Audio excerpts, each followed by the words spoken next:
اور ماں اور باپ اور سب جو شفقت رحمت دنیا کے اندر جہاں بھی نظر آتی ہے، یہ سب ایک حصہ رحمت کا نتیجہ ہے کہ جو اس نے تقسیم کر دیا ہے، اور یہاں پر ہر جگہ اس پہ 99 رحمتیں اس نے آخرت کے لیے رکھی، اور آخرت میں وہ رحمتیں ہیں کہ جن کا جلوہ آدمی وہاں پر دیکھے گا، اس سے تو انصاف فرمائے گا اور انصاف فرما کے لوگوں کو جزا دے گا اور جنت میں داخل کرے گا، اور جنہوں نے اتنے ظلم کیے ہوں گے دنیا کے اندر ان کو سزا بھی دے گا۔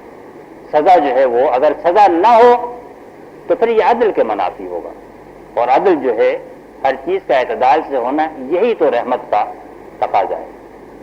تو اس نے کہا ہے کہ ہم نے تو ساری کائنات کو عدل کے اوپر قائم کیا ہے، اور اللہ کی ساری حاکمیت یہاں پر تدبیر جو ہے وہ عدل کے اوپر قائم۔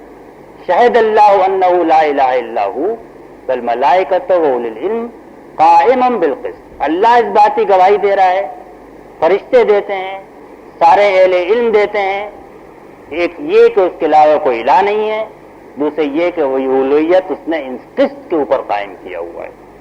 سورہ رحمان میں بھی اگر آپ دیکھیں گے تو آگے چل کے اسی بات کا ذکر ہے۔ ہم نے قرآن سکھایا اور تعلیم دی اور انسان کو پیدا کیا، اور سب چیزیں اس کے آگے سجدہ ریز ہیں، والنجم والشجر یسجدان والسماء ورفع المیزان، یہ میزان جو ہے یہ عدل ہے جس پر کہ ہم نے ساری کائنات کو توازن کے اوپر، عدل کے اوپر قائم کیا ہے۔ اور اس طرح رحمت کا تقاضا یہ ہے کہ آدمی آپس میں رحم کرے، عدل کا تقاضا یہ ہے کہ آدمی آپس میں بھی انصاف کرے۔ اللہ تطغوا فی المیزان وقیم الوزن بالقسط ولا تخسروا المیزان، نہ پلہ ادھر جھکاؤ نہ ادھر جھکاؤ، نہ اس میں زیادتی کرو نہ کمی کرو، بلکہ ہر چیز عدل کے معاملات، گفتگو، ہر چیز شریعت انہی دو اصولوں پر قائم۔ ان اللہ یامر بالعدل والاحسان، احسان رحمت اور عدل اس پر قائم۔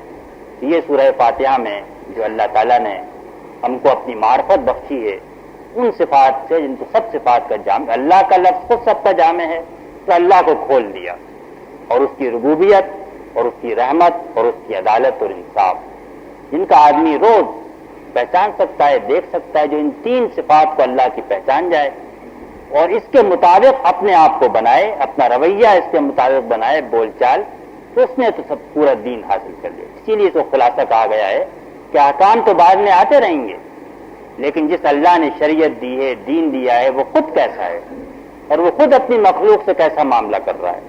اور بے شمار جگہ احادیث کے اندر اس کی طرف اشارے ہیں کہ جو آسمان میں تمہارے اوپر رحم کرتا ہے تو تم ان پر رحم کرو، زمین کے اوپر۔ من لا یرحم لا یرحم، جو رحم نہیں کرتا اس پر رحم نہیں کیا جائے گا۔ اگر ایک چڑیا کا بچہ بھی ہو اس پر جو رحم کرے گا اللہ تعالیٰ اس کے اوپر رحم فرمائے گا۔ ایک بنی اسرائیل کی فاحشہ بدکار عورت کے بارے میں حدیث میں آیا ہے کہ وہ گزر رہی تھی، ایک کتا پیاسا تھا، زبان لٹکی ہوئی تھی، اس نے کنویں سے پانی نکالا، اس کتے کو پانی پلا دیا، اللہ تعالیٰ نے اس کو بخش دیا۔ صحابہ کو بھی حیرت ہوئی، تعجب ہوا، اچھا کیا جانوروں کے ساتھ بھی یہ احسان کرنے پر؟ یہ آپ نے فرمایا کہ فی کل ذات ذی قبر، جس کا بھی جگر ہے اور جس کو بھی جاندار ہے اس کے اوپر احسان کرنے میں اللہ تعالیٰ کے ہیں اجر اور اس کی طرف سے رحمت۔ تو یہ ساری شریعت اور دین تو اصل میں شخصیت جو بنتی ہے وہ اللہ تعالیٰ کی انہی صفات کے حوالے سے بنتی ہے، اور اسی لیے یہ اللہ سے ہمارا تعلق انہی کی بنیاد پہ قائم ہے، اور اسی لیے ہر نماز میں ہر رکعت میں اسی لیے اس کو دہرایا جاتا ہے۔ یہ بدقسمتی ہے کہ ہم اس سے غافل ہیں، ہم غیظ و غضب سے بھرے ہوئے ہیں، انتقام سے بھرپور ہیں، زبان ہماری گالی اور بے انصافی سے بھری ہوئی ہے، معاملات میں حق مارتے ہیں، پرورش کرنے کے بجائے زیادتیاں کرتے ہیں، یہ ہماری بدقسمتی ہے۔ لیکن ہر نماز میں ہر رکعت میں یہی یاد دہانی ہوتی ہے، جس مالک سے تعلق ہے وہ ایسا ہے، اور ویسے ہی تم بنو، اور جو تمہارا تعلق ہے ان کے ساتھ تم ویسا ہی برتاؤ کرو۔ تو یہ سورہ یہاں اس کے بعد آگے چل کے بندے اور رب کا تعلق، یہاں سے پھر سورہ فاتحہ دونوں اس کو واضح کرے گی۔ وآخر دعوانا الحمدللہ رب العالمین۔ الحمدللہ رب العالمین، والصلاۃ والسلام علی رسول الکریم، اما بعد، اعوذ باللہ من الشیطان الرجیم، بسم اللہ الرحمن الرحیم۔ سورہ الفاتحہ قرآن مجید کی پہلی سورت ہے، اس کا آغاز اور افتتاح ہے، اور بعد میں آنے والی صورت سے بہت مختصر بھی ہے، لیکن اس کے دامن میں قرآن مجید کی بنیادی تعلیمات کا خلاصہ سمیٹ لیا گیا۔ شروع میں اس میں اللہ تعالیٰ کی حمد، اس کی رحمت، اس کی عدالت کا بیان کیا گیا، اور اس طرح بندے اور رب کے درمیان جو تعلق ہے، تو رب اس کے ساتھ کیا معاملہ کرتا ہے، اس کے ساتھ بھی اور ساری اس دنیا کے ساتھ بھی جس کو انسان جانتا ہے، وہ اس کی پرورش کرتا ہے، وہ سراپا رحمت ہے اور رحمت ہی کا معاملہ کرتا ہے، اور رحمت ہی کا تقاضا ہے کہ وہ اچھے اعمال کا بدلہ اچھا اور برے اعمال کا بدلہ برا دے، اور ایک دن ایسا آئے جب انسان کو تو سارے اعمال کا بدلہ ملے۔ یہی وہ تعلیمات ہیں جن پر قرآن مجید کی ساری تعلیمات قائم، وہی آقا اور مالک ہے، اسی لیے اسی کی اطاعت ہونی چاہیے۔ سب کچھ اسی کا دعا دیا ہوا ہے، اسی لیے اسی کے ساتھ محبت کا اور بندگی کا تعلق ہونا چاہیے۔ اللہ تعالیٰ کی ان صفات کی معرفت کے بعد اب آگے جو سلسلہ کلام ہے، اس میں بندہ اپنی طرف سے خدا کو مخاطب کر کے کہتا ہے، اعوذ باللہ من الشیطان الرجیم، ایاک نعبد و ایاک نستعین، صرف تیری ہی ہم عبادت کرتے ہیں اور صرف تجھ سے ہی مدد مانگتے ہیں۔ یہ اظہار بھی ہے اور عہد بھی ہے۔ جہاں اللہ سے کا بندے کے ساتھ تعلق پہلی 3 آیتوں میں کھل کے سامنے آ گیا، اس کا بندے نے اعتراف کر لیا، اس کو بیان کر دیا، تو اس کے جواب میں جو بندے کا تعلق اپنے رب سے ہے وہ بندگی اور استعانت کا تعلق ہے، وہ عبادت کا اور اللہ سے مدد چاہنے کا تعلق ہے۔ اس طریقے سے اللہ تعالیٰ کے ساتھ خطاب جو سورہ فاتحہ میں موجود ہے، اس میں ایاک کا مطلب ہے کہ صرف تیری ہی بندگی کرتے ہیں۔ جس طرح الحمد کے معنی یہ ہے کہ ساری تعریف اور سارا شکر صرف اللہ کے لیے اور کسی کے لیے نہیں ہے، اسی طرح ایاک کے اندر یہ معنی موجود ہیں کہ تیرے علاوہ ہم کسی اور کی پرستش اور بندگی نہیں کرتے۔ عبادت کا لفظ قرآن مجید میں کثرت کے ساتھ استعمال ہوا ہے، اور فرمایا گیا ہے کہ ہم نے انسان کو پیدا ہی اس لیے کیا ہے کہ وہ ہماری عبادت کرے۔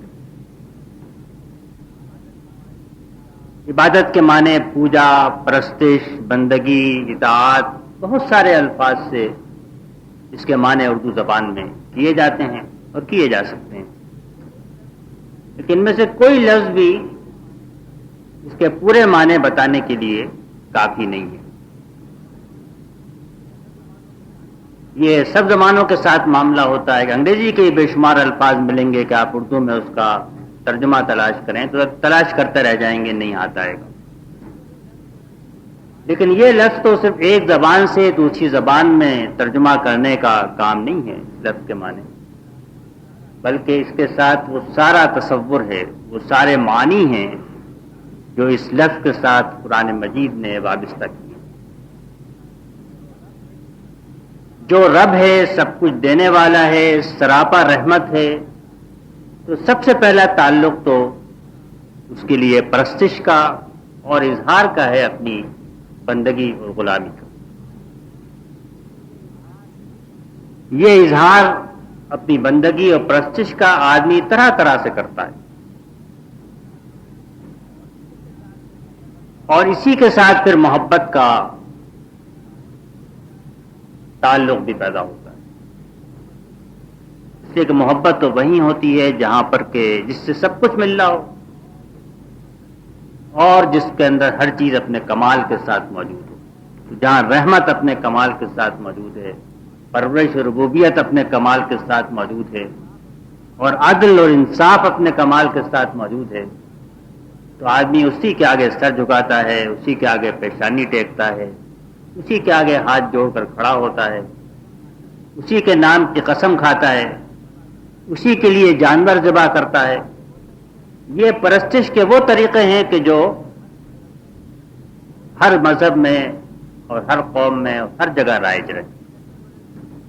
ان کی شکلیں بدلتی رہی ہیں، لیکن اس کا نام زبان پہ رکھنا، دل میں رکھنا، اس کا ذکر کرنا، اس کے آگے ہاتھ باندھ کر کھڑے ہونا، سر جھکا دینا، اس کے آگے جھک جانا، یہ وہ طریقے ہیں کہ جو اپنی غلامی اور بندگی کے اظہار کے لیے جس کو بھی آدمی خدا مانے، وہ پتھر کے بت ہوں یا کوئی اپنے جیسے انسان ہوں، لیکن یہ کہ آدمی جانتا ہے کہ یہ وہ طریقہ ہے جس سے وہ اپنی بندگی کا، اپنی غلامی کا اظہار کر سکتا ہے۔ جیسا میں نے کہا کہ جہاں بندگی اور غلامی ہوگی اور نعمتوں کا اعتراف ہوگا اور رحمت کا شعور اور اس سے آگاہی ہوگی تو وہاں محبت تو لازمی ہے۔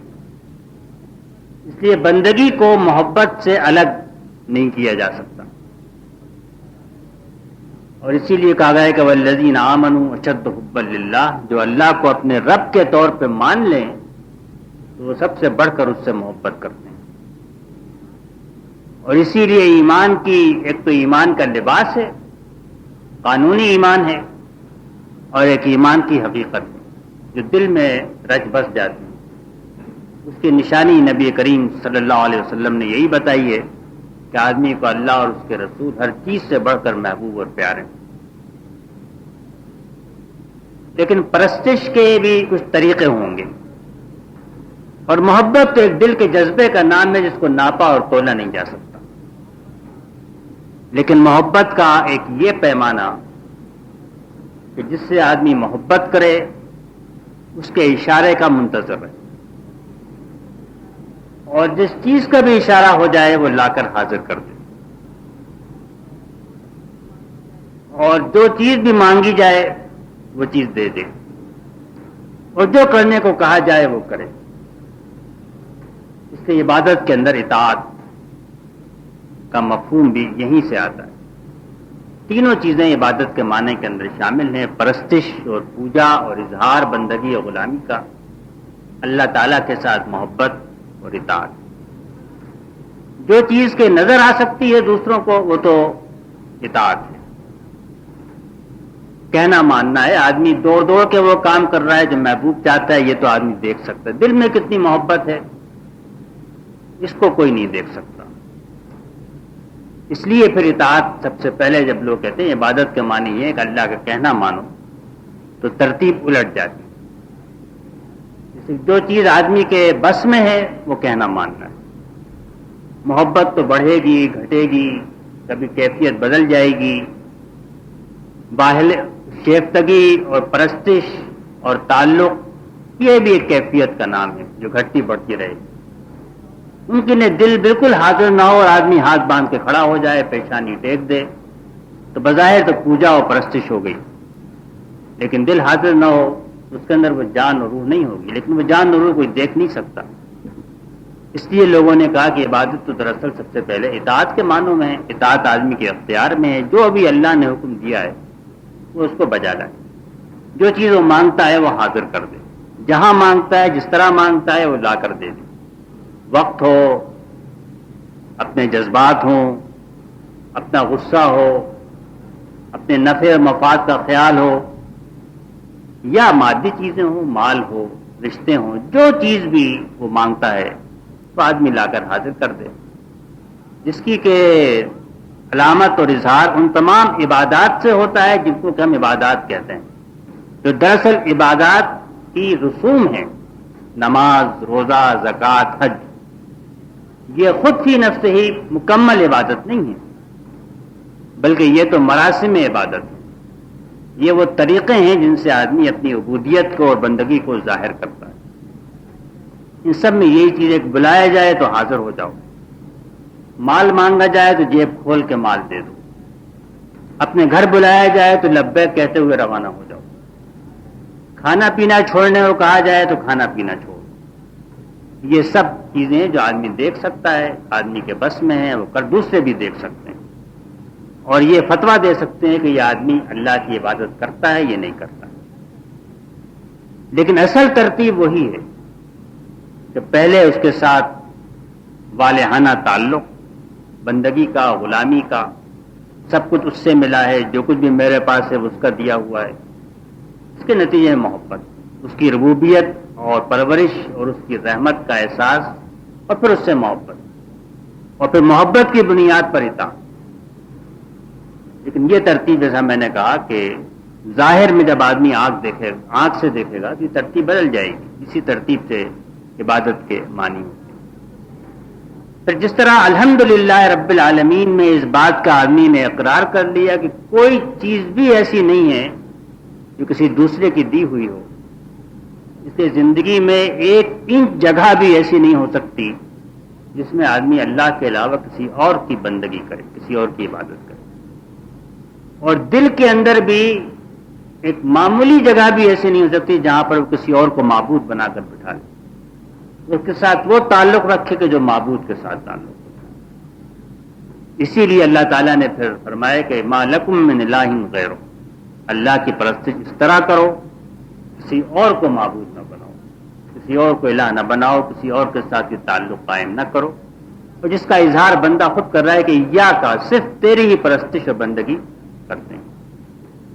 ہم کہتے ہیں اسلام پورے زندگی کے لیے ہے، تو یہ دراصل انہی معنوں میں ہوتا ہے کہ زندگی کا کوئی گوشہ ایسا نہیں ہے جو اللہ کی حکومت سے باہر ہو، اس لیے کہ آسمان میں، زمین میں، ان میں جو کچھ ہے سب پہ اسی کی حکومت ہے، اور سب اسی کی ملکیت، اس کی ملکیت سے ہی باہر نہیں۔ دل کا بھی کوئی حصہ اس کی ملکیت سے باہر نہیں ہے، باہر کا بھی کوئی حصہ اس کی ملکیت سے باہر نہیں ہے، اس کی بندگی سے باہر بھی نہیں ہو سکتا، اور اس لیے پھر زندگی دراصل پوری کی پوری عبادت ہے۔ نبی کریم صلی اللہ علیہ وسلم نے بہت سارے پہلوؤں سے بڑی تفصیل کے ساتھ اپنے ساتھیوں کے، صحابہ کے یہ بات ذہن نشین کرائی کہ کوئی کام بھی زندگی کا ایسا نہیں ہے کہ جو اللہ کی عبادت اور بندگی نہ ہو۔ فرمایا کہ جو کھانا، جو نوالا اپنے منہ میں رکھتے ہو، جو رزق تم خود کھاتے ہو، یہ بھی صدقہ ہے، صدقہ بھی عبادت ہے، اور جو اپنی بیوی کو، بچوں کو کھلاتے ہو وہ بھی صدقہ ہے، اور جو اللہ کی راہ میں دیتے ہو وہ بھی صدقہ ہے۔ فرمایا کہ اپنی بیویوں کے پاس جاتے ہو، اس پر بھی تم کو ثواب ملے گا۔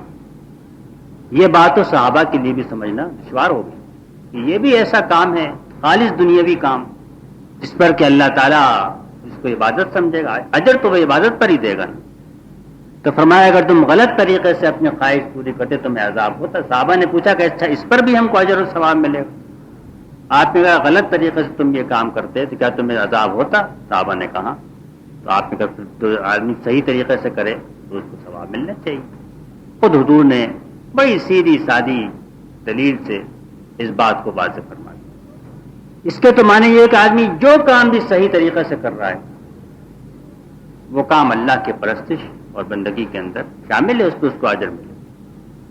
صحیح طریقے سے سونا، اپنی ضروریات کو پوری کرنا، جو بھی اللہ نے کام دیے ان کو کرنا، بجا لانا، یہ سب عبادت اور بندگی کے اندر شامل ہیں، اگر وہ اللہ کے حکم کے خلاف ہو، اور جہاں پر اللہ کا حکم ہو اس کی پیروی بھی ضروری ہے۔ یہ واقعہ بھی مشہور واقعہ ہے، حدیث کے اندر بیان ہوا ہے کہ ایک آدمی نے یہ سنا، بادلوں کے اندر سے آواز آئی، بادلوں کو حکم دیا گیا، آسمان سے آواز آئی کہ فلاں آدمی کے باغ پر جا کے برس جاؤ۔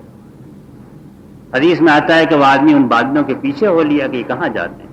بادل جا کے برسے، پانی بہا، ایک باغ کی طرف گیا، اس نے دیکھا ایک آدمی سارے پانی کو جمع کر رہا ہے پھاوڑے سے اور اس کو اپنی باغ کو پانی دے رہا ہے۔ اس کے پاس پہنچا، اس نے کہا تمہارا نام یہی ہے؟ اس نے کہا میرا نام تو یہی ہے۔ اس نے کہا تم کیا عمل کرتے ہو؟ کہ آسمان سے حکم ہوا بادل کو کہ جا کر تمہارے باغ کو سیراب کرے اور اس کو پانی۔ نے کہا مجھے سمجھ میں نہیں آتا میرا کون سا ایسا نیک عمل، میں تو کوئی ایسے عبادت گزار نہیں ہوں، کوئی بڑی ایسی میرے اعمال نہیں ہیں۔ ہاں ایک بات ہے کہ یہ باغ جو ہے اس کی جب پیداوار ہوتی ہے تو اس کے میں 3 حصے کرتا ہوں۔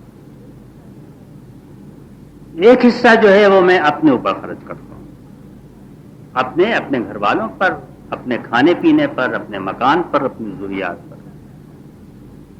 ایک حصہ میں اللہ کی راہ میں دے دیتا ہوں، دوسرے انسانوں کو، اور ایک حصہ جو ہے یہ میں اسی باغ میں دوبارہ لگا دیتا ہوں، اسی میں ری انویسٹ کر دیتا ہوں تاکہ اس باغ کی پیداوار بڑھے، یہ باغ سدا بہار رہے، کھیتی باڑی میں اضافہ ہو۔ تو کہا کہ بس یہی تمہارا عمل، تو اس میں باغ میں دوبارہ سرمایہ لگانا یہ بھی اللہ کو محبوب ہے، اور اپنے اوپر خرچ کرنا یہ بھی محبوب ہے، اور اللہ کی راہ میں دینا یہ بھی اس کو محبوب ہے۔ تو یہ ساری نبی کریم صلی اللہ علیہ وسلم کی جو تعلیمات ہیں وہ عبادت کو زندگی کے ہر دائرے تک وسیع کر دیتے ہیں۔ لیکن اس میں جو اصل چیز ہے وہ یہ کہ صرف تیری ہی عبادت کرتے ہیں اور تیرے علاوہ کسی کی بندگی اور عبادت نہیں کرتے، اور یہ دراصل وہ چیز ہے کہ جو توحید کی بنیاد ہے، اللہ تعالیٰ کے ساتھ تعلق کی بنیاد ہے۔ اور اس کے اوپر قرآن مجید نے آگے بہت تفصیل بیان کی، جیسے میں شروع میں کہا کہ سورہ الفاتحہ میں جو بھی آیا ہے اس کی تفصیل آپ کو قرآن مجید کے اندر جگہ جگہ ملے گی۔ تو اللہ کے علاوہ کسی اور سے وہ تعلق قائم کرنا کہ جو اللہ کے ساتھ، اس سے ایسی محبت کرنا جو اللہ سے بڑھ کر ہو، اس کی ایسی اطاعت کرنا جو اللہ کی اطاعت سے باہر ہو، اس کے پیچھے پیچھے چلنا، اس سے وفاداری اور وابستگی ایسی جو اللہ کے لیے مخصوص ہے، یہ سب جو ہے یہ اللہ کے علاوہ معبود بنانا ہے۔ اور یہ معبود طرح طرح کے ہوتے ہیں، پتھر اور درخت اور ستارے اور چاند اور ہوائیں اور گائے، ان کو بھی آدمی معبود بناتا ہے، اپنے نفس کو بھی معبود بناتا ہے۔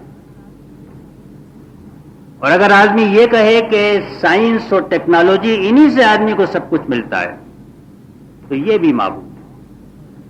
اور آدمی کہے کہ قوم سے وفاداری سب سے بڑھ کر ہونی چاہیے، آدمی قوم کی خاطر جان قربان کرے تو قوم بھی ایک معبود ہے۔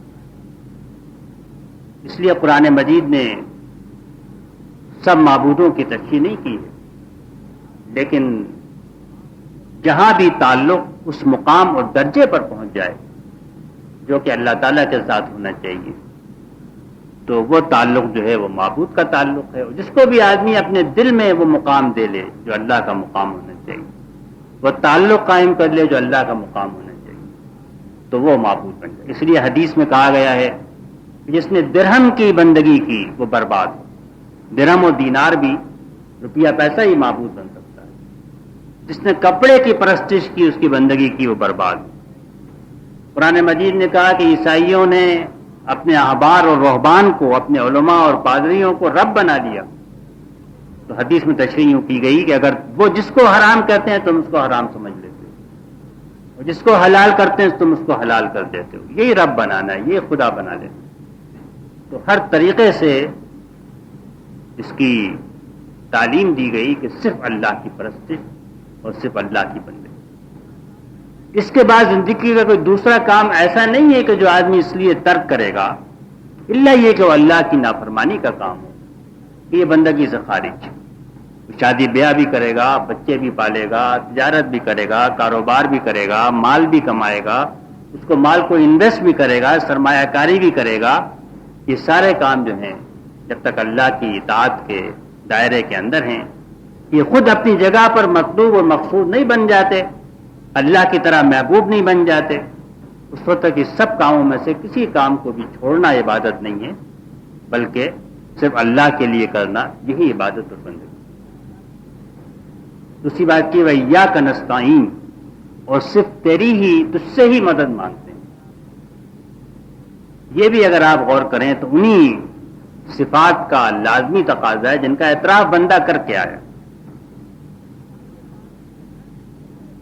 جس کے پاس کے ہر چیز کا اختیار ہے، کہ جو رب ہے جس کے علاوہ کسی کے پاس اختیار نہیں ہے اس سے آدمی کیوں مانگے؟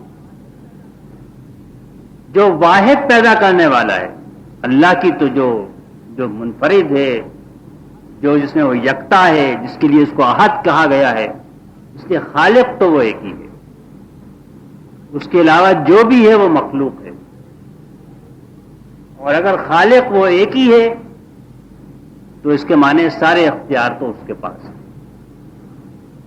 اور سارے اختیار اس کے پاس ہیں، تو مدد اگر بھی مخلوق سے مدد مانگے گا تو اپنی جیسی چیز سے مدد مانگے گا۔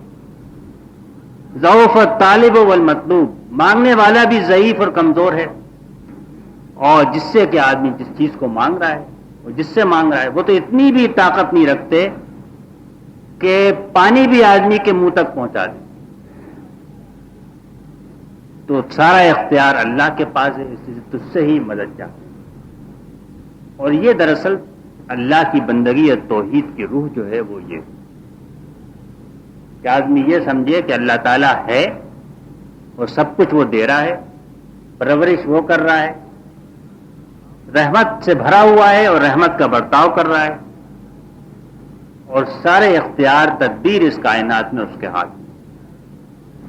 اب انسان جب دیکھتا ہے کہ بادل آتے ہیں، پانی برستا ہے، وہ کہتا ہے بادلوں نے پانی برسا ہے۔ وہ دیکھتا ہے ڈاکٹر نے نسخہ لکھا، مرض اچھا ہو گیا، وہ کہتا ہے میں نے دوا کھائی، اس سے میں اچھا ہو گیا۔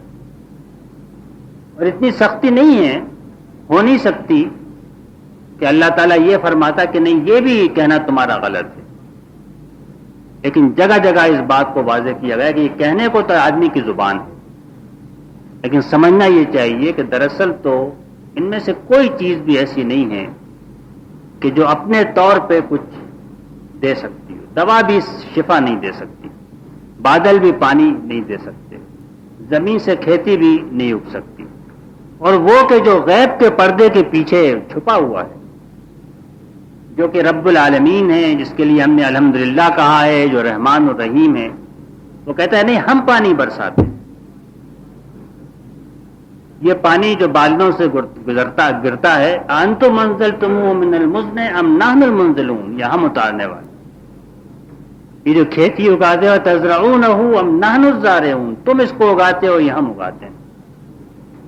تو حالانکہ اللہ ہم کو نظر نہیں آتا کوئی کام کرتے ہوئے، لیکن قرآن مجید تو شروع سے آخر دیکھا تھا، ہم نے یہ کیا، اس نے یہ کیا، اس نے پانی برسایا، اس نے پیدا کیا، اس نے سب کچھ کیا۔ اور جہاں کے معاملہ ایسا ہوتا ہے کہ اس کا احساس و یقین ضروری ہوتا ہے، تو وہاں پر پھر وہ اس بات کو کھول کے بیان بھی کر دیتا ہے۔ غزوہ بدر کے موقع پر اس نے کہا کہ فلم تقتلوہم ولکن اللہ قتلہم، لوگوں نے تو یہی دیکھا کہ ہم نے تلواریں نکالی، ہم لڑے اور لوگوں کو ہم نے مارا۔ فرمایا تم نے نہیں قتل کیا، ہم نے قتل کیا، اللہ نے قتل کیا۔ وما رمیت اذ رمیت ولکن اللہ رما، جب حضور نے مٹھی بھر کے خاک پھینکی تو فرمایا کہ یہ تم نے نہیں پھینکی تھی، اللہ نے پھینکی۔ اور یہ بھی مت کہو کہ کل میں یہ کروں گا، اتنا بھی اختیار نہیں ہے، الا ان یشاء اللہ، اللہ یہ کہ اللہ چاہے۔ اور سورہ کہف میں ایک باغ کا قصہ بیان ہوا کہ یہ سمجھے کہ میرے علم سے اور میری صلاحیت سے اور میرے انٹرپرائز سے اور میرے کاروباری تجربے سے اور میرے سرمایے سے ہی سب کچھ ہوا، انما اوتیتہ علی علم، یہ تو مجھے میرے علم کی وجہ سے ملا ہے جو کچھ ملا ہے، یہ سائنس اور ٹیکنالوجی علم جو میں نے حاصل کیا ہے اس کی وجہ سے ساری ترقی ہو رہی ہے۔ تو کہا گیا یہ بھی شرک ہے، ماشاء اللہ ولا قوت الا باللہ۔ یہاں تو ہنالک الولایۃ للہ الحق، یہاں اگر کسی کے پاس ولایت ہے، حکمرانی ہے، حق صحیح معنوں میں صرف اللہ کے پاس ہے اور کسی کے پاس نہیں، نہ علم میں ہے، نہ سائنس میں ہے، نہ ٹیکنالوجی میں، کسی میں کوئی چیز اختیار نہیں ہے، بلکہ ہنالک الولایۃ للہ الحق صرف اللہ کے لیے ہے، اور ماشاء اللہ ولا قوت الا باللہ اگر یہ کہو گے تو یہ دراصل توحید ہے، جو اللہ نے چاہا وہی ہوگا اور کوئی قوت اس کے علاوہ نہیں۔ چنانچہ نبی کریم صلی اللہ علیہ وسلم نے صبح کے وقت جو دعائیں کثرت سے پڑھنے کی آپ نے تلقین کی، جو دعائیں سکھائیں، ان میں سے اکثر دعاؤں میں جملہ آتا ہے کہ ماشاء اللہ کان وما لم یشاء لم یکن. جو اللہ نے چاہا وہ ہوا اور جو اس نے نہیں چاہا وہ نہیں ہوا. یہی پہلے ہوا ہے, یہی آج ہے, یہ آئندہ ہو. جو وہ چاہے گا وہی ہوگا, جو وہ نہیں چاہے گا وہ نہیں ہوگا. واللہ ولا قوت الا باللہ, کسی کے پاس کوئی قوت نہیں. عرش جو ہے وہ دنیا میں اختیارات اور تدبیر کا مرکز ہے. ہم نہیں جانتے عرش کیا چیز ہے, یہ تو اللہ ہی بہتر جانتا ہے. ان چیزوں کو ہم نہیں سمجھ سکتے, لیکن یہ ہم جانتے ہیں کہ عرش جو ہے یہ وہ جگہ ہے کہ جہاں سے ساری کائنات کی تدبیر ہو رہی ہے. تخت سلطنت جس طرح ہوتا ہے اس طرح عرش ہے. تو فرمایا ہے کہ لا حول ولا قوت الا باللہ جو ہے یہ عرش کے خزانوں میں سے خزانہ. یہ قوت اور تدبیر جو ہے وہ جو بندہ یہ سمجھ لے کہ جو کچھ ہو رہا ہے وہ اللہ کی طرف سے ہو رہا ہے, اور اس کا اعتراف وہ الحمدللہ کہہ کے کر چکا ہے, اسی کا ہی نتیجہ ہے جو وہ کہتا ہے کہ ایاک نعبد و ایاک نستعین. کیونکہ ہر چیز اچھی مل رہی ہے, ساری نعمتیں اس سے ملی ہیں, پرستش بھی اسی کی ہے, محبت بھی اسی کی ہے, اطاعت بھی اسی کی ہے. کیونکہ اختیار اس کی طرف سے ہے, سارے اختیارات اس کے ہیں. اس لیے آدمی اگر ہاتھ پھیلائے, توقع رکھے, مدد مانگے, بھروسہ کرے, صرف اس کے اوپر کرے. جیسا میں نے کہا کہ یہ دراصل توحید کی روح ہے. اسی بات کو ایک حدیث میں کہا گیا کہ دعا و مخ العبادت. عبادت ایک چیز ہے, اللہ سے مانگنا دوسری چیز ہے. لیکن جب آدمی اللہ ہی کے آگے ہاتھ پھیلاتی, اسی کے آگے اپنے آپ کو فقیر سمجھے, اسی کے آگے محتاج سمجھے اور اسی کے آگے ہاتھ پھیلائے, اس کے علاوہ کسی کے آگے ہاتھ نہ پھیلائے, تو پھر یہ مخ العبادت, یہ مغز و روح ہے بندگی اور عبادت کی. عبادت تو ظاہری سب کر سکتے ہیں, نماز پڑھ سکتے ہیں, روزہ رکھ سکتے ہیں, ہاتھ باندھ کے کھڑے ہو سکتے ہیں, اطاعت بھی کر سکتے ہیں. لیکن صرف اللہ کو کارساز سمجھنا, جس کو ہمارے علماء کہتے ہیں فاعل حقیقی اور مدبر حقیقی. اصل کرنے والا فاعل اور کوئی نہیں ہے, اور تدبیر کرنے والا کوئی نہیں ہے, اور حکم کسی کا نہیں چلتا سوائے اللہ کے. اس لیے اسی پر بھروسہ, اسی سے مانگنا. تو یہ دو چیزیں مل کر جو ہیں یہ بندے کا اللہ سے جو تعلق ہے. تو قرآن مجید میں جیسا میں نے کہا اس کی مزید تشریح بہت ساری جگہ موجود ہے, اور جہاں بھی آپ اٹھا کے دیکھیں گے. بلکہ عبادت اور پکارنا, کیونکہ ان دونوں کا تعلق آپس میں جسم اور روح کا ہے, اس لیے ان دونوں کو اللہ تعالیٰ نے کہیں ایک لفظ کی جگہ دوسری جگہ لفظ قرآن مجید میں حکمت جہاں تقاضا ہے, جہاں مضمون کا تقاضا ہوتا ہے, وہ اس کو استعمال قرآن مجید میں کیا گیا. یدونا یعبدونا, یہ دو لفظ ایک دوسرے کے متبادل, وہ دونوں کے ایک ہی معنی ہیں. جو عبادت کرے گا وہ صرف اللہ کا سہارا لے گا, صرف اسی سے مانگے گا, اسی کے آگے ہاتھ پھیلائے گا. اور جو اس کے آگے ہاتھ پھیلائے گا صرف اسی سے مانگے گا, اسی کو سب کچھ سمجھ لے گا, وہ سر بھی اس کے آگے جھکائے گا, پیشانی بھی اس کے آگے ٹیکے گا, کہنا بھی اسی کا مانے گا, اور محبت بھی اسی سے کرے گا. ایاک نعبد و ایاک نستعین, یہ جس طرح اللہ کا بندے سے جو تعلق ہے اس کی پوری تصویر پہلی 3 آیات میں آ گئی. اس چوتھی آیت میں بندے کا جو تعلق اللہ سے ہونا چاہیے وہ اسی کے اندر بیان ہو گیا. ایک اور بات اس کے اندر ہے کہ اس میں جمع کا صیغہ استعمال ہوا ہے. اس میں یہ نہیں کہا کہ میں کرتا ہوں, بلکہ کہا گیا ہے کہ ہم کرتے ہیں, اور یہ قرآن مجید کی پہلی صورت ہے. اور اس میں بندہ اکیلا نماز پڑھ رہا ہو جب بھی وہ یہی کہے گا کہ ایاک نعبد و ایاک نستعین, اور سب آپ جماعت باندھ کے کھڑے ہوں گے تو یہ کہیں گے ایاک نعبد و ایاک نستعین. وہ یہ بندگی اور استعانت کا جو راستہ ہے یہ آدمی کا الگ الگ راستہ نہیں ہے, بلکہ جو اللہ کی بندگی اور اس سے استعانت کا تعلق قائم کرتے ہیں وہ ایک اجتماعی وجود ہیں. وہ مل کے ایک گروہ بن گئے, ایک امت بن گئے, اور وہ سب مل کر اس بات کا اعلان اور اقرار کر رہے ہیں. اس طریقے سے اجتماعی جو اعلان ہے یہ بھی سورہ فاتحہ کی خصوصیت ہے. اور نماز میں جماعت اسی لیے بنتی ہے کہ یہ اللہ کی بندگی اور اس کی سے مدد مانگنا, یہ تو سب اگر آپ غور کریں تو سب کا تعلق انسان کی اجتماعی زندگی سے ہے. جب دو انسان مل کے گھر بناتے ہیں, پھر معاشرہ بناتے ہیں, پھر ریاست بناتے ہیں, پھر قانون بناتے ہیں, پھر تجارت کے معاملات کرتے ہیں, اور بے شمار باہمی تبادلے تعلقات کے ہوتے ہیں، یہ سب اسی بندگی کے اور اسی استعانت کے تحت آتے ہیں، اور ان میں سے کوئی چیز بھی اجتماعی زندگی کی باہر نہیں ہو سکتی۔ کوئی ایک طرف تو یہ بات اس ایک جملے کے اندر صرف جمع کا صیغہ استعمال کر کے سامنے آ گئی کہ جو لوگ موجود ہیں وہ ایک وحدت ہیں، وہ ایک امت ہیں، ایک جماعت ہیں، ایک گروہ ہیں، اور دوسری یہ بندگی کا اور اللہ سے مدد چاہنے کا اور بھروسے کا راستہ جو ہے یہ سب مل کر ہی تھام سکتے ہیں۔ وَاعْتَصِمُوا بِحَبْلِ اللَّهِ جَمِيعًا، سب مل اس کے جمع ہو کر، مجتمع ہو کر اس رسی کو مضبوطی کے ساتھ پکڑ لیں۔ تو یہ سب سے مطالبہ ہے اور سب کو یہ کام مل کے کرنا چاہیے۔ دو چیزیں ہیں کہ جو جیسا میں نے عرض کیا کہ یہ یہاں پر بندے کے تعلق کو اللہ کے ساتھ کھول کر بیان کرتے ہیں۔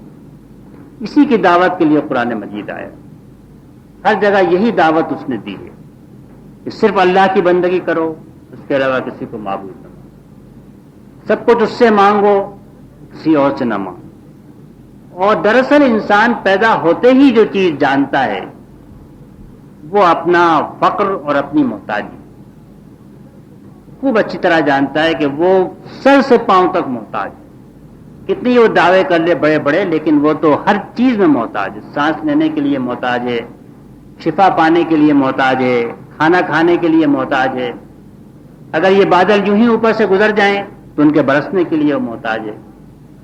اگر کوئی کیڑا آ کے لگ جائے کپاس کی فصل کو تو وہ محتاج ہے، وہ اس کو دور نہیں کر سکتا۔ کوئی بھی چیز ایسی نہیں ہے جہاں پر محتاج اور فقیر نہ ہو۔ اور جس نے اللہ کے سامنے اپنی اس فقیری کو، اپنی اس محتاجی کو، اپنی اس بے بسی کو، اپنی اس بے چارگی کو، مسکینی کو پہچان لیا، اسی کا تعلق اللہ سے صحیح قائم۔ اور جس نے یہ سمجھ لیا کہ اس کے علاوہ کسی کا محتاج نہیں ہو، وہ بندہ پھر ایسا سجدہ کرتا ہے جس کو ہزار سجدوں سے نجات دے دیتا ہے۔ وہ کسی انسان کے آگے سر نہیں جھکاتا، کسی سے نہیں ڈرتا، کسی سے خوف نہیں کھاتا، اور کسی کے آگے ہاتھ نہیں پھیلاتا، کسی کے کچھ نہ دینے سے مایوس نہیں ہوتا۔ سب کچھ دینے والا تو اللہ تعالیٰ ہے، کوئی نہ روک سکتا ہے نہ دے سکتا۔ تو یہ اللہ تعالیٰ نے جو بندے کی زبان سے کہلوایا ہے، ہماری آپ کی زبان سے کہلوایا ہے، یہ میں نے کہا اظہار بھی ہے اور عہد بھی، کہ دراصل یہ سمجھ کر کہ سب کچھ اس کا دیا ہوا ہے، اس نے پرورش کی ہے، بے انتہا رحم کرنے والا ہے، بے انتہا رحم والا ہے، اور ایک دن اچھے اعمال کا بدلہ دے گا۔ تو اچھا راستہ کون سا ہے؟ یہ بندگی کا راستہ ہے، سب کچھ اللہ سے مانگنے کا راستہ ہے، اسی کا محتاج، اسی کے آگے فقیر بننے کا راستہ ہے، اور اس کے علاوہ کسی کو با اختیار نہ سمجھنا اور کسی کو بندگی اور پرستش کا محتاج نہ سمجھنا۔ اب اس کی جو اگلی چیز ہے وہ یہ ہے کہ یہ بندگی اور پرستش کا راستہ کون سا راستہ ہے؟ تو آگے جو صورت کا حصہ ہے وہ پھر اسی کی جتنی تشریح مختصر صورت میں جامع ممکن ہو سکتی تھی وہ اس کے بعد کے حصے کے اندر موجود ہے۔ وآخر دعوانا الحمدللہ رب العالمین، والصلاۃ والسلام علی رسول الکریم، اما بعد، اعوذ باللہ من الشیطان الرجیم، بسم اللہ الرحمن الرحیم۔ سورہ الفاتحہ کے شروع میں اللہ تعالیٰ کی معرفت جو بندے کو حاصل ہونا چاہیے اس کا پورا خلاصہ بیان فرما دیا گیا۔ اس کے بعد بندے اور رب کے درمیان جو عہد قائم ہوتا ہے، بندے کے ساتھ رب نے جو ربوبیت اور رحمت اور عدل کا تعلق قائم کیا ہے، اس کے جواب میں بندے کی طرف سے جس بات کا اقرار ہے وہ یہ ہے کہ اس کی بندگی اور اس کی عبادت دونوں صرف اللہ کی، ایاک نعبد و ایاک نستعین، صرف تیری ہی ہم بندگی کرتے ہیں اور صرف تجھ سے ہی ہم مدد چاہتے ہیں۔ یہ سورت جو کہ ہر نماز میں پڑھی جاتی ہے، جس کے بغیر کہ نماز نہیں ہوتی، اور نماز کے ایک معنی دعا کے بھی ہیں، یہ سورت دراصل دعا کی سورت ہے۔ قرآن مجید کی ساری تعلیمات کو دعا کے انداز میں ہمارے ہاتھ میں دے دیا گیا ہے، ہم اس کو یاد کرتے ہیں، بار بار مانگتے ہیں اور ان ساری تعلیمات کو دہرا لیتے ہیں، ان کو دل میں تازہ کرتے ہیں، ان کا نقش اپنے اندر اور گہرا بٹھاتے ہیں کہ جو سورہ فاتحہ کے اندر موجود ہے۔ چنانچہ اللہ سے اپنے اس تعلق کے اظہار کے بعد کہ بندگی صرف تیرے لیے ہے، غلامی صرف تیرے لیے ہے، پرستش صرف تیرے لیے ہے، محبت سب سے بڑھ کر تیرے لیے ہے اور اختیار کا مالک صرف تو ہے، تیرے علاوہ کوئی نہیں ہے جس سے ہم کسی چیز میں بھی کوئی مدد مانگیں، بلکہ صرف تو ہی ہے کہ جس کا حکم اس پوری کائنات میں چلتا ہے۔ پھر فرمایا کہ اہدنا الصراط المستقیم، اب یہ براہ راست دعا آ گئی کہ ہم کو ہدایت کر سیدھے راستے پر، اور سیدھے راستے کی جو تعریف کی وہ یہ صراط الذین انعمت علیہم، ان کا راستہ جن پر تو نے انعام فرمایا، غیر المغضوب علیہم ولا الضالین، ان کا راستہ کہ جن پر تو نے انعام فرمایا۔ اور یہاں سے اس آیت کا ترجمہ جو ہے وہ دو طرح ہو سکتا ہے، اس کا مطلب دو طرح سمجھا جا سکتا ہے۔ اردو میں بھی ترجمہ کرنے والوں نے دونوں طرح ترجمہ کیا ہے اور عربی کے مفسرین نے بھی دونوں انداز میں اس کی تعبیر کی ہے۔ ایک تعبیر، ایک ترجمہ یہ ہو سکتا ہے کہ ہم کو سیدھے راستے کی طرف ہدایت کر، ان کا راستہ جن پر تو نے انعام کیا، جن پر غضب نہیں کیا گیا اور جو گمراہ نہیں ہوئے۔ یہ تینوں باتیں ایک ہی گروہ کی تعریف ہیں، ان کا راستہ کہ جن پر تو نے انعام فرمایا، جن پر کہ غضب نہیں کیا گیا اور جو گمراہ نہیں ہوئے۔ اور دوسرا یہ ہے کہ اس میں دو گروہوں کا الگ الگ ذکر ہے، ان کا راستہ جن پر تو نے انعام فرمایا، ان کا راستہ نہیں کہ جن پر تیرا غضب کیا گیا اور جو کہ گمراہ ہوئے۔ حقیقت کے معنی اعتبار سے کوئی دونوں کے اندر بڑا فرق نہیں ہے، اس لیے اس کے اندر کوئی بحث میں پڑھنے کی وقت ضائع کرنے کی ضرورت نہیں، لیکن دونوں قسم کے ترجمے آپ کو اردو کے مختلف ترجموں کے اندر ملیں گے۔ عربی زبان جس طرح کی زبان ہے اس میں ان دونوں کی گنجائش موجود ہے۔ تو صراط مستقیم کی تعریف جو ہے وہ اللہ تعالیٰ نے تاریخ کے حوالے سے فرمائی، ماضی کے حوالے سے فرمائی اور مستقبل کے حوالے سے فرمائی۔ جن پر کہ اللہ نے انعام فرمایا، جن پر اس کا غضب نہیں ہوا، جو گمراہ نہیں ہوئے۔ یہ ایک پورا گروہ ہے کہ جو دنیا کے اندر پایا گیا، یا دو گروہ ہیں جو ہمیشہ پائے گئے، ایک وہ جن پہ انعام ہوا، ایک وہ جو کہ انعام جن پہ نہیں ہوا۔ ہدایت کا لفظ پہلے تو راستہ سجھانے کے معنوں میں آتا ہے، راستہ دکھانے کے معنوں میں آتا ہے، راستے پر پہنچانے کے معنوں میں بھی آتا ہے اور راستے پر چلانے کے معنوں میں بھی آتا ہے۔ تو اس لحاظ سے بھی لوگوں نے مختلف ترجمہ کیا، ہم کو راستہ دکھا دیجئے، ہم کو راستہ سجھا دیجئے، ہمیں راستے پہ چلا دیجئے۔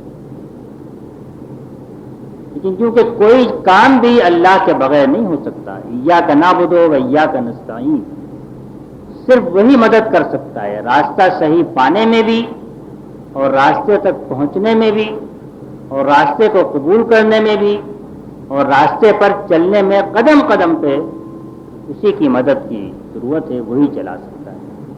تو یہ سارے معنی بھی دراصل اس کے اندر جمع ہیں۔ اور یہاں سے جو بات کے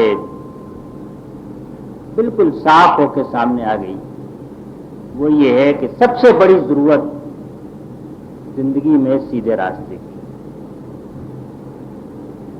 اس لیے کہ ہم نے جب یہ کہا کہ ہم تجھ سے مدد مانگتے ہیں تو اور کچھ نہیں مانگا، یہاں پر صرف ایک چیز مانگی، اور وہ چیز یہ کہ زندگی بسر کرنے کا صحیح اور سیدھا راستہ یہ ہم کو دکھا دے اور اس راستے پر ہم کو چلا دے۔ یہ ہماری سب سے بڑی تمنا ہے، یہ سب سے بڑی آرزو ہے، اور اگر نہ ہو تو ہونا چاہیے۔ یہ صورت بار بار اس آرزو کو ہمارے دل میں، ہماری زبان سے کہلوا کے اگر دل میں موجود ہے تو اس کا عشق جو ہے وہ اور گہرا کرتی ہے، اور دل میں اگر موجود نہیں ہے تو اس کو پیدا کرتی ہے۔ بے شمار تمنائیں ہیں جن پر آدمی کی جان نکلتی ہے، بے شمار آرزویں ہیں جن کے پیچھے آدمی دوڑتا ہے، بے شمار چیزیں ہیں جو آدمی تمنا کرتا ہے، طلب کرتا ہے، لیکن یہ صورت یہ بتاتی ہے کہ سب سے بڑی تمنا اور سب سے بڑی آرزو زندگی بسر کرنے کا سیدھا راستہ ہونا چاہیے۔ اس لیے کہ زندگی میں جس قسم کے اعمال ہوں گے اس کا ویسا ہی بدلہ ملے گا۔ مالک یوم الدین کہہ کر ہم اس بات کو جان چکے ہیں، اس کی معرفت ہمیں حاصل ہو چکی ہے۔ اچھے اعمال کا بدلہ اچھا اور برے اعمال کا بدلہ برا، اور یہ آج نہیں ملے گا بلکہ ایک دن آئے گا جس دن کی عدالت جمے گی، اور اس دن زندگی کی کتاب بند ہو چکی ہوگی اور دنیا کی زندگی بھی ختم ہو چکی ہوگی۔ عدل کے لیے اور انصاف کے لیے یہ ضروری ہے کہ دنیا کی زندگی ختم ہو جائے، اس لیے کہ ہم جو اعمال کرتے ہیں ان کے اثرات ہماری اپنی ذات تک محدود نہیں ہوتے، بلکہ ان کے اثرات اور بے شمار انسانوں کے اوپر پڑتے ہیں، اور ایک نسل تک بھی محدود نہیں ہوتے، بلکہ ہمارے موت کے بعد بھی وہ اثرات چلتے رہتے ہیں۔ اچھے اعمال ہوتے ہیں تو ان کے اثرات چلتے رہتے ہیں۔ میں نے ایک مدرسہ کھول دیا، شفا خانہ کھول دیا، تو بے شمار لوگ اس سے فائدہ اٹھائیں گے، اور جب تک بھی وہ شفا خانہ مدرسہ قائم ہے وہ فائدہ اٹھاتے رہیں گے، اور وہ میرے اعمال نامے میں لکھا جائے گا۔ میں نے کسی پر ظلم کیا، اس کی زندگی برباد کر دی، اس کے بیوی بچے آنے والی نسلیں سب اس سے متاثر ہوئی۔ اس لیے انصاف کا تقاضا ہے کہ کہیں پر آ کر یہ زندگی پوری صرف انسان کی نہیں بلکہ کائنات پوری ختم ہو جائے اور ایک نئی دنیا بنے، وہ دنیا کہ جہاں پر اعمال میں وزن ہو۔ یہاں پر کوئی وزن نہیں ہے سچائی میں اور جھوٹ میں اور ظلم میں اور انصاف میں، ان کو تولا نہیں جا سکتا، کوئی بات نہیں ہے جن سے آدمی تول سکے، لیکن ایسے بات اور ایسی ترازو کہ جس میں ان اعمال کو تولا جا سکے، وہ ترازو قائم ہو۔ اور یہ بالکل یہ دنیا تو کشش کے قانون پہ یا کسی اور ایسے طبعی قانون پہ قائم ہے، وہ دنیا اخلاق کے قانون پہ قائم ہے،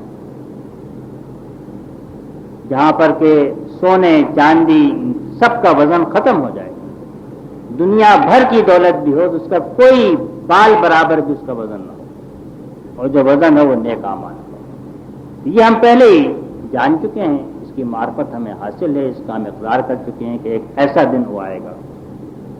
اس کے معنی ہوئے کہ زندگی کی اصل جو طلب ہے، اصل آرزو ہے، وہ تو یہ ہے کہ چند روز کی زندگی جو ہے یہ ان اعمال میں بسر ہو جائے کہ جو اس دن وزن پائیں، اور اس دن میزان میں ان کا وزن اتنا ٹھہرے کہ اللہ کا انعام ہمارے حصے میں آئے۔ اس سے بڑی تو کوئی نعمت آدمی کو نہیں مل سکتی۔ یہاں کی جتنی بھی نعمتیں ہوں گی ان کا ساتھ جو ہے وہ آخری سانس تک ہے، اس کے بعد نہیں ہے۔ مکان ہو، دولت ہو، تجارت ہو، رشتے ہوں، حسن ہو، جو چیز بھی ہو، اس کا ساتھ جو ہے وہ آخری سانس تک ہے۔ اس کے بعد جو چیز ساتھ رہ جائے گی وہ اعمال، تو وہ راستہ کہ جو اس اعمال کی طرف ہدایت کرے، وہ اعمال بتائے، ان کو کرنے کی راستہ بتائے، ان پر چلائے، وہ تو سب سے بڑی نعمت ہے۔ اگر آدمی کو آرزو تمنا ہونی چاہیے تو انہیں اعمال کی، اسی راستے کی ہونی چاہیے۔ اس سے قرآن مجید نے اپنی پہلی صورت میں پہلی دعا اور پہلی طلب جو ہمارے لبوں پہ جاری کی وہ یہی ہے، اہدنا الصراط المستقیم۔ اور جیسا میں نے کہا کہ یہ ہر قسم کی ہدایت کی طلب ہے، دکھانے کی بھی، سجھانے کی بھی، اور زندگی بھر ہر روز ایک دفعہ میں یہ معاملہ ختم نہیں ہوتا، بلکہ روز 10 مسائل پیدا ہوتے ہیں۔ آدمی جاننا چاہتا ہے صحیح طریقہ کیا ہے، میں کیا کروں کہ جو اللہ کو پسند ہوگا۔ اسی لیے ہم مسائل اٹھاتے ہیں، جاتے ہیں، سوال کرتے ہیں کہ یہ کوئی ایک دن کا کام نہیں ہے، مسلسل جاری رہنے والا کام۔ تو یہ فرمایا کہ یہ دراصل بندے کی طلب ہے، یہ آرزو ہے، اس کو اس نے اٹھا کر اللہ کے سامنے پیش کر دیا، اور پورا قرآن مجید اسی کا جواب ہے۔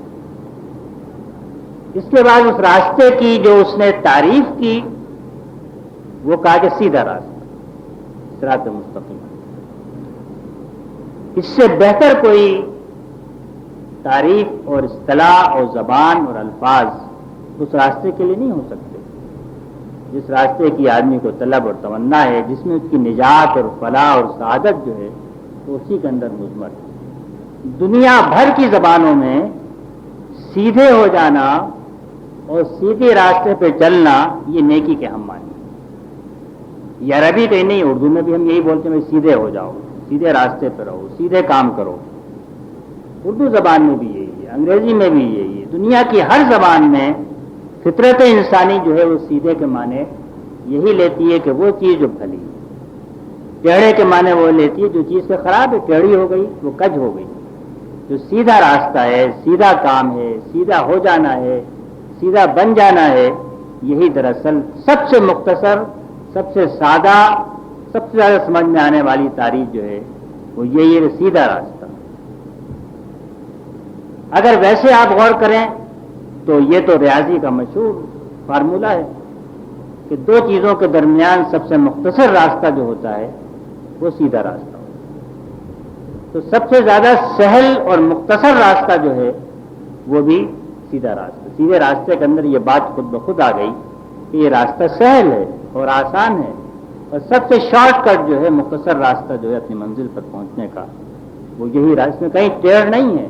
اور جہاں راستہ ٹیڑھا ہو جائے، اگر شروع میں وہ ایک سوت برابر بھی ٹیڑھا ہو جائے تو منزل تک پہنچتے پہنچتے تو پتہ نہیں کدھر نکل جاتا ہے۔ سب جانتے ہیں اس چیز کو بھی کہ راستہ اگر سیدھا رہے گا تو منزل میں پہنچے گا، ذرا بھی اگر کجی ہو گئی، ٹیڑھی ہو گئی سمت آدمی کی تو غلط راستے کے اوپر نکل جائے گا۔ تو سیدھا راستہ جو ہے یہ اس لحاظ سے ایک مفسر کے الفاظ میں سہلن بہت آسان ہے، مسلوکن چلنے کے لیے بھی آسان ہے، موصلن الی المقصود اور اپنے مقصود پر پہنچانے والا راستہ جو ہے وہ یہ سیدھا راستہ۔ ٹیڑھا ہو جائے گا تو آدمی منزل پہ نہیں پہنچے گا، اور سیدھا چلے گا تو منزل پہ پہنچے گا، آسان بھی ہوگا۔ اور پھر اگر ہم اللہ تعالیٰ کی صفات کی روشنی میں غور کریں، جس کی معرفت سورہ فاتحہ کے شروع سے ہم بیان کر رہے ہیں، جس کا اعتراف کر رہے ہیں، جس کو ہمارا فطرت پہچانتی ہے، زبان سے اقرار ہم کر چکے ہیں، تو وہ ساری صفات جو ہیں وہ اسی سیدھے راستے کی صفات کو ظاہر ہے۔ اللہ کی صفت ربوبیت ہے، پرورش ہے، ہر چیز کو ٹھیک ٹھیک ایسا بنانا اور کرنا کہ وہ بالکل اپنے کام کو پورا کرے۔ پرورش کے اندر تو خود دستگیری اور رہنمائی اور ہر چیز کی فکر اور ہر چیز کو فراہم کرنا یہ اس میں شامل ہے۔ تو زندگی کی ہر مادی ضرورت میں جب اس کی ربوبیت موجود ہے، جو راستہ سیدھا وہ دکھائے گا، وہ بھی اسی لحاظ سے پرورش کرنے والا راستہ ہوگا۔ اس میں آدمی کی پرورش ہوگی، اس کی خبر گیری ہوگی، جو ضروریات ہوں گی وہ پوری ہوں گی، جس چیز کی بھی اس کو طلب ہوگی وہ اس کو ملے گی، اور وہ اس کو اپنے کمال تک پہنچائے گی۔ پھر یہ راستہ کوئی مشقت کا راستہ نہیں ہوگا، بلکہ یہ راستہ تو رحمت کا راستہ ہوگا، رحمان اور رحیم کا دیا ہوا راستہ۔ رحمان اور رحیم جس راستے پہ دکھائے گا، جس راستے پر چلائے گا، وہ رحمت کا راستہ ہوگا۔ اسی لیے دین کی تعریف یہ کہ دین و یسر، دین تو آسان ہے۔ نبی صلی اللہ علیہ وسلم نے جب بھی دین کی ہدایت اور دین کی تبلیغ کے بارے میں ہدایت فرمائی تو ہمیشہ کہا یسروا ولا تعسروا، آسان کرو، تنگی مت کرو، بشروا ولا تنفروا، اتنا خوبصورت رحمت والا راستہ بناؤ کہ لوگ خوشی خوشی اس پر چلیں، نفرت نہ پیدا ہو، لوگ بھاگیں نہ اس راستے سے۔ حضرت معاذ بن جبل کی کیا عمر تھی؟ 25 سال کی عمر تھی۔ یمن کا گورنر بنا کر بھیجا ان کو، حضرت ابو موسیٰ اشعری دونوں کو، ایک کو خزانے کا اور ایک کو حکومت کا ذمہ دار بنا دیا۔ تو ان کو ایک نصیحت کی، یسرا ولا تعسرا وبشرا ولا تنفرا، نئے لوگوں میں جا رہے ہو، دین قائم کرنا ہے، دین تک پہنچانا ہے، دین کا نظام قائم کرنا ہے، دیکھو آسانی کا راستہ ہے اختیار کرنا، تنگی مت پیدا کرنا، خوشخبری دینا، لوگوں کو خوش کرنا، نفرت اور نفور مت پیدا کرنا۔ تو یہ دراصل اللہ کی رحمت کا راستہ ہے۔ ہم نے قرآن اس لیے نہیں نازل کیا، اللہ تعالیٰ فرماتا ہے لتشقى، تاکہ تم مشقت میں پڑو، بدبختی کا شکار ہو۔ قرآن تو اس لیے آیا ہے کہ سیدھا سہل صاف راستہ سامنے کھول دو۔ ومن آتا واتقى جس وصدق بالحسنى فسنيسره لليسرى، اس راستے کو کہا ہی اس نے الیسرا ہے، جنت کا راستہ، دین کا راستہ، اس لیے سیدھا راستہ ہے، صاف راستہ ہے، رحمان الرحیم کا دیا ہوا راستہ ہے۔ اور مالک یوم الدین، اس راستے میں عدل بھی ہے، یہی راستہ عدل کا اور میزان کا راستہ ہے، اور اسی راستے سے یوم الدین جب آئے گا تو آدمی عدل اللہ کی رحمت سے بہرور ہو کے جنت سے پہنچ سکے۔ تو راستہ خود جو ہے وہ صراط مستقیم، اللہ تعالیٰ کی صفات خود اس کی راستے کی صفات، جس راستے کو وہ دکھائے گا، جس پر وہ چلائے گا، اس راستے کی پوری تعریف اسی کے اندر موجود ہے۔ اس کے بعد پھر اس راستے کو اس نے کوئی نام نہیں دیا، اگرچہ نام تو بہت سارے، طریق ابراہیمی ہے، آدم علیہ السلام کا راستہ ہے، طریق محمدی ہے، اور یہ سب صحیح ہیں تعریفیں، لیکن قرآن مجید نے جو تعریف اختیار کی وہ سیدھا راستہ، ان کا راستہ جن پر تو نے انعام فرمایا۔ اور یہاں سے قرآن مجید نے دین کی اس بنیادی تعلیم کو ہمارے ذہن نشین کر دیا کہ یہ راستہ کوئی نیا راستہ نہیں ہے، یہ راستہ کسی گروہ اور قوم کا راستہ نہیں ہے، اس راستے کا تعلق کسی لیبل سے نہیں ہے کہ آدمی لیبل لگا لے گا کہ نہیں میں تو مسلمان ہوں، امت محمدیہ کا ہوں، بس میں سیدھے راستے پہ آ گیا۔ لیبل کا تعلق نہیں ہے اس کا تعلق تو اللہ کے انعام سے۔ جو ایسے اعمال کریں گے کہ اللہ کے انعام کے مستحق ہوں گے، وہ دراصل انہی کا راستہ، یہ راستہ اس کی سب وہ نشاندہی کرتا ہوا چلا گیا ہے قرآن اس کے بعد کہ وہ کون لوگ ہیں۔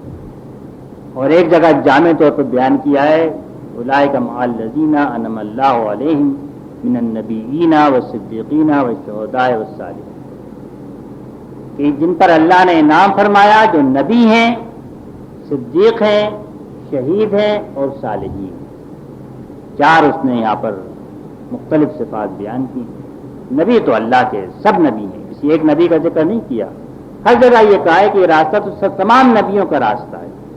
الذین اجتبیناہم وہدیناہم، بے شمار پیغمبروں کا نام یہ قرآن کہتا ہے، یہ وہ لوگ ہیں جن کو ہم نے منتخب کیا اور صحیح راستے پر لگا دیا۔ اور حضور سے کہا فبہداہم اقتدہ، انہوں نے جو راستہ چھوڑا ہے اسی پر آپ بھی چلیں گے، کوئی نیا راستہ نہیں ہے، بلکہ وہی راستہ ہے اس کی طرف کے سارے انبیاء نے رہنمائی کی ہے۔ ساری قوموں کے پاس جو ہدایت آئی ہے، عیسائیوں کے پاس، یہودیوں کے پاس، ہندوؤں کے پاس، بدھوں کے پاس، جس کے پاس بھی اللہ نے ہدایت بھیجی ہے، تو شروع میں یہ ہدایت وہی ہدایت تھی کہ جو دین کی بنیادی ہدایت۔ بعد میں لوگوں نے اس میں غلط راستے پہ نکل گئے، تفرقو، الگ الگ راستوں پہ چلے گئے اور گمراہی کے راستے اختیار کیے، لیکن شروع میں سب کا راستہ ایک ہی اور سیدھا صاف راستہ تھا جس پر کہ اللہ نے انعام فرمایا۔ اور جنت جو انعام کا معراج ہے، اس کا تعلق بھی کسی لیبل لگانے سے نہیں ہے، چنانچہ یہودی عیسائیوں کے بارے میں آگے چل کے اسی سورہ البقرہ میں جو سورہ الفاتحہ کے بعد آتی ہے، اللہ تعالیٰ نے اس بات کو بہت واضح طور پر بیان فرما دیا۔ لوگ کہتے ہیں کہ یہودیوں اور عیسائیوں کے علاوہ کوئی جنت میں داخل نہیں ہوگا، فرمایا قل ہاتوا برہانکم ان کنتم صادقین، اگر تم سمجھتے ہو یہودی بن جانے سے اور عیسائی بن جانے سے آدمی جنت میں چلا جائے گا تو دلیل لے کر آؤ، اگر تمہارے پاس کوئی دلیل ہے۔ ہاتوا برہانکم ان کنتم صادقین، اگر تم سچے ہو تو دلیل لے کر آؤ۔ بلا من اسلم وجہہ للہ وہو محسن، نہیں بلکہ جس نے اپنے آپ کو اللہ کے آگے ڈال دیا، اپنی شخصیت کو اللہ کے آگے سرنڈر کر دیا، اسلم وجہہ للہ وہو محسن، اور وہ احسان کرتا ہے، نیک کام کرتا ہے، حسن عمل کرتا ہے، اس کے لیے جنت کا وعدہ۔ یہ اللہ نے بالکل واضح طور پر بیان فرما دیا کہ جنت کا وعدہ کسی لیبل لگانے سے نہیں ہے کہ آدمی کو لیبل لگ گیا اور جنت میں چلا جائے گا، اس کا تعلق تو ایمان اور عمل صالح سے۔ جہاں بھی جنت کا ذکر ہے فرمایا گیا ایمان اور عمل صالح، الذین آمنوا وعملوا الصالحات، جو کہ ایمان لائے اور جنہوں نے نیک عمل کیے ان سے ہم نے جنت کا وعدہ کیا۔ اس ایمان میں سارے انبیاء پر ایمان شامل ہے، اس ایمان میں آخری نبی پر بھی ایمان شامل ہے، اس کے بغیر نہیں آدمی جنت میں جائے گا۔ اسی لیے حضور نے فرمایا جس نے میرا نام سنا اور اس مجھ پر ایمان نہیں لایا وہ جنت میں نہیں جائے گا. لیکن سنا کے کیا معنی ہیں اس پر تو ہمارے علماء نے، امام غزالی نے، دوسرے علماء نے بڑی گفتگو کی ہے. جو آدمی نام ہی نہیں سنا تو اس کا کیا ہوگا، اور جس نے اس طرح نہیں سنا جس طرح سننا چاہیے تو اس کو حق ہی نہیں معلوم ہوا، اس کا کیا ہوگا. تو یہ تو ایک الگ مسئلہ ہے. ان سب نے یہ اس بات پر کہ اللہ کی عدل اور رحمت سے یہ بعید ہے کہ جس آدمی نے نام ہی نہ سنا ہو وہ اس کا حساب اس بات کے لیے جسے وہ جانتے ہی، اور جس کو نام اس طرح پہنچا ہو کہ حق واضح نہ ہوا ہو اس کو وہ الزام دے اس بات کا جس سے کہ واقف نہیں ہے، جس کو تک پہنچی نہیں ہے. یہ اس کی رحمت اور عدل سے بعید ہے. اس سے آگے کیا ہوگا یہ تو اللہ کے اوپر معاملہ ہے. اور آخرت کے بارے میں تو آدمی کو اپنی فکر کرنا چاہیے، دوسروں کی فکر نہیں کرنا چاہیے. تو یہ بات بھی یہاں پر واضح اور صاف ہو گئی کہ یہ راستہ تو بڑا پرانا راستہ ہے. انعمت علیہم، قرآن کے صفحے صفحے پر ان لوگوں کی داستان بکھری ہوئی ہے کہ جن پر اللہ نے انعام فرمایا. آدم کی اور نوح کی اور آج ہود کی اور صالح کی اور ابراہیم علیہ السلام کی اور دوسرے تمام انبیاء کا نام لیا ہے جن سے کہہ رہے عرب واقف تھے، اور کہہ دیا کہ جن کو ہم نے بیان کیا ہے وہ بھی منہم من لم نقصص علیہ، اور وہ بھی جن کو ہم نے آپ سے بیان نہیں کیا ہے وہ بھی ہیں. اس لیے کہ ہم نے تو ہر قوم میں اپنا نبی بھیجا ہے اور ہر ایک کو ہم نے ہدایت دی ہے، لیکن بعض کو ہم نے بیان کیا ہے جن کے نام قرآن میں موجود ہیں اس لیے کہ ان سے اہل عرب واقف تھے.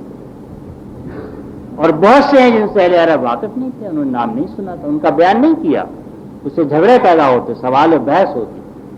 اور قرآن مجید کا مقصد کوئی تاریخ کے معاملات پر بحث نہیں ہے بلکہ اس کا مقصد تو ہدایت تک پہنچانا. چنانچہ مختصر بات کہہ دی کہ وہ ہیں منہم من قصصنا علیک، جن کا ہم نے آپ پر بیان فرمایا، اور وہ جن کا ہم نے بیان نہیں فرمایا. لیکن وَلِكُلِّ أُمَّةٍ ہاد، ہر امت کو ہم نے ہدایت دی اور پہنچائی. لیکن سب کا راستہ ایک ہی راستہ ہے، اور یہ راستہ ایمان کا اور عمل صالح کا راستہ ہے، یہ اللہ کی شکر گزاری کا راستہ ہے. اور یہ انعام جو ہے راستہ یہ اس نے شکر گزاری کے بدلے میں رکھا. جس نے کہ ہم اور شکر گزاری اختیار کی وہ اس راستے تک پہنچ جائے گا، اور سہل اور آسان راستہ ہے. ما یفعل اللہ بعذابکم ان شکرتم وآمنتم، اگر تم شکر گزاری اختیار کرو اور ایمان لے آؤ تو اللہ تمہیں عذاب دے کے کیا کرے گا.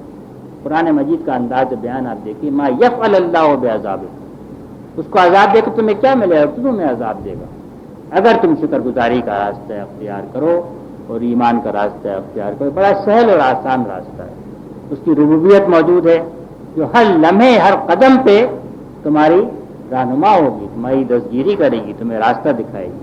اس کی رحمت موجود ہے، کہیں غلطی کرو گے معاف کر دے گی، لڑکھڑاؤ گے اٹھا کے دوبارہ کھڑی کر دے گی، پھسل جاؤ گے تمہیں سہارا دے گی، غلط طرف جانے والے ہوگے تمہیں ہدایت کا راستہ بتائے گی، صحیح راستہ بتائے گی. یہ وہ ہدایت ہے کہ جو اللہ کی طرف، اس کی ہم دعا کر رہے ہیں، طلب کر رہے ہیں، تمنا کر رہے ہیں. ہدایت تو کئی قسم کی ہے جو اللہ نے آدمی کو دی ہے. ایک ہدایت وہ جس نے فطرت میں رکھ دی ہے، ضمیر میں رکھ دی ہے آدمی کی. آدمی خود پہچانتا ہے کیا اچھی بات ہے کیا بری بات ہے.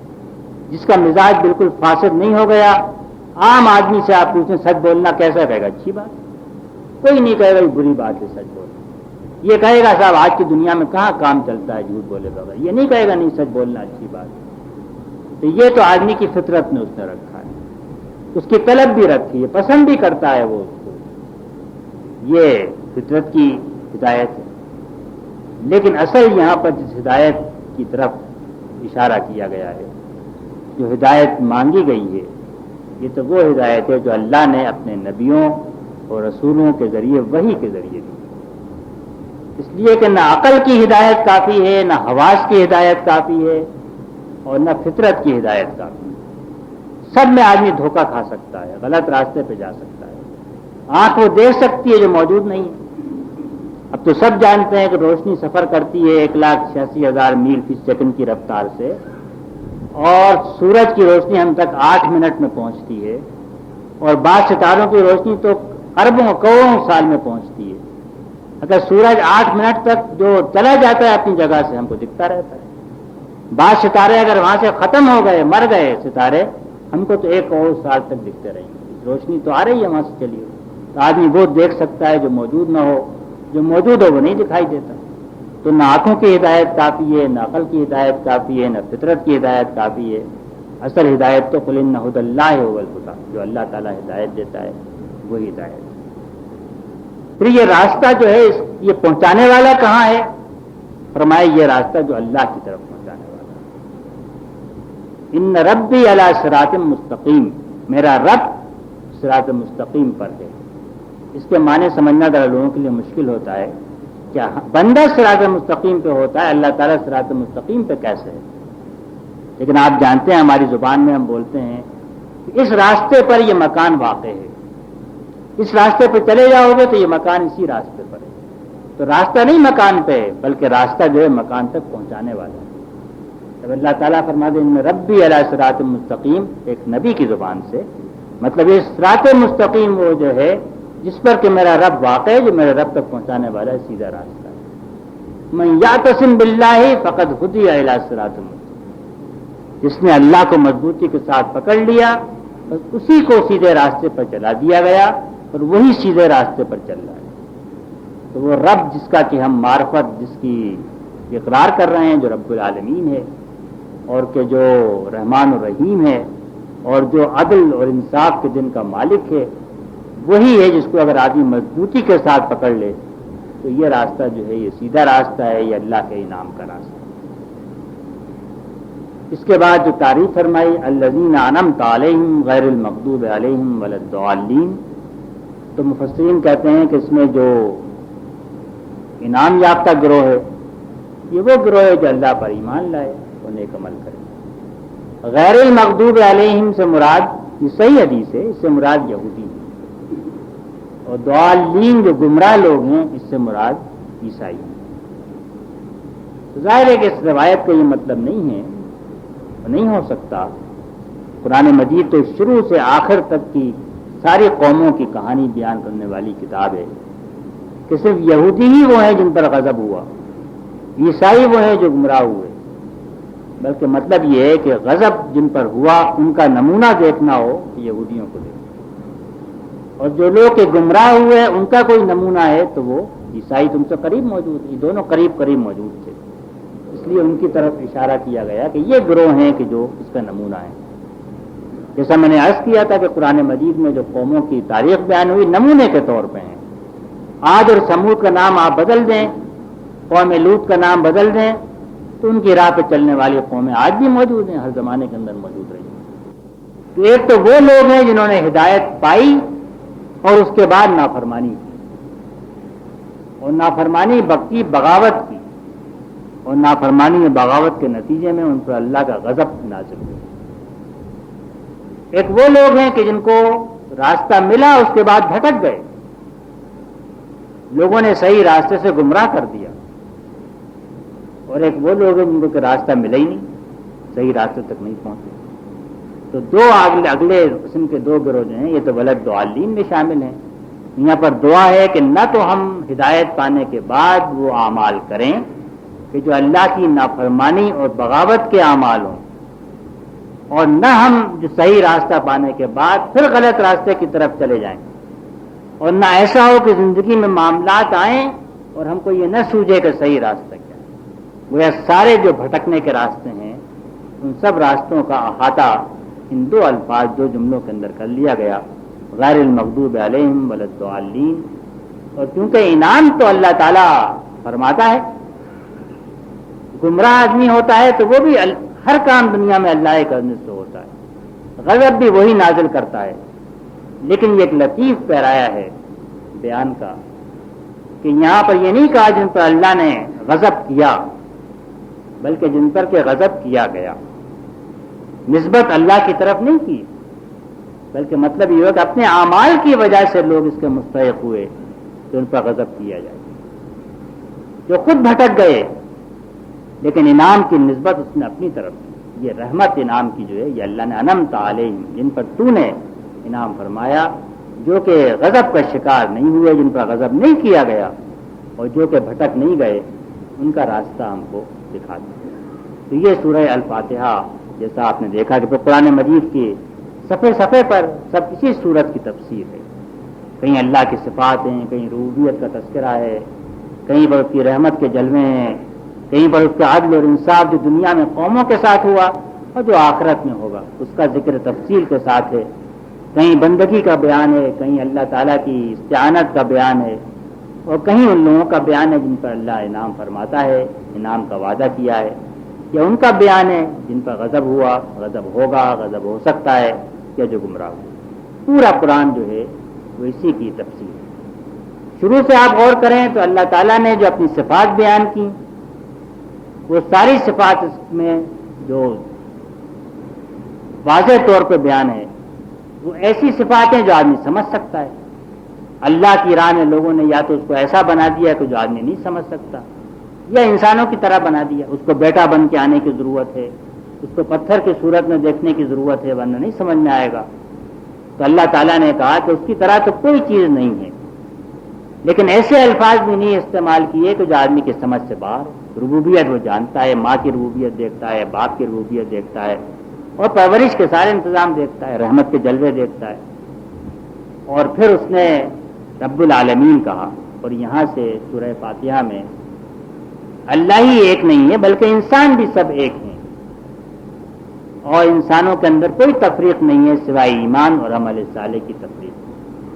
رنگ کی بنیاد پہ نہیں ہے، نسل کی بنیاد پہ نہیں ہے، زبان کی بنیاد پہ نہیں ہے، پیدائش کی جگہ کی بنیاد پہ نہیں ہے. سب کا رب وہ ہے. اور یہ وہ تفریق ہے کہ جو جب آدمی چاہے اس تفریق کو مٹا سکتا ہے. اگر نسل اور رنگ اور زبان اور قومیت کی بنیاد پہ لوگوں کے گروہ بن جائیں تو یہ تفریق مٹ نہیں سکتی. کسی آدمی کے بس میں نہیں ہے، اختیار میں نہیں ہے. جو کالا ہے وہ کیسے گورا ہو جائے؟ کتنی محنت کرے، عمل نیک کرے، جو کام بھی کرے تو گورا نہیں بن سکتا. جو انگلینڈ میں پیدا ہوا ہے وہ پاکستان میں نہیں پیدا ہو سکتا دوبارہ. جس کی نسل جو ہے وہ چینی ہے، اب وہ انگریز نسل میں نہیں پیدا ہو سکتا. یہ چیز اس کے اختیار سے باہر ہے. لیکن ایمان اور عمل صالح یہ اس کے اختیار میں. جب چاہے وہ ایمان لا سکتا ہے، جب چاہے عمل صالح اختیار کر سکتا ہے، جب چاہے اس دیوار کے ادھر سے ادھر جا سکتا ہے.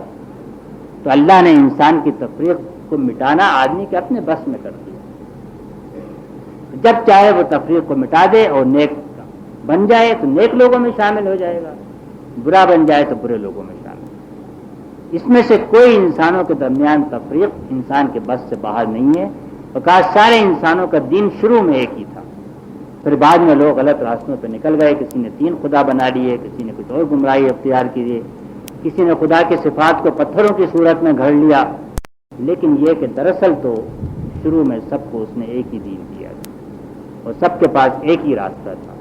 اور سب انسان پھر ایک ہو سکتے ہیں اگر وہ اسی ایک راستے پر آ جائیں. اور پھر شرک کی زبردست تردید ہے پوری صورت کے اندر. الحمدللہ سے شروع ہو کر یہی تفریق کرتی ہے کہ اللہ کے علاوہ کوئی شریک نہیں. جہاں تم نے کسی اور کی بندگی کی یہ شرک ہو گیا، کسی اور سے مدد مانگی یہ شرک ہو گیا.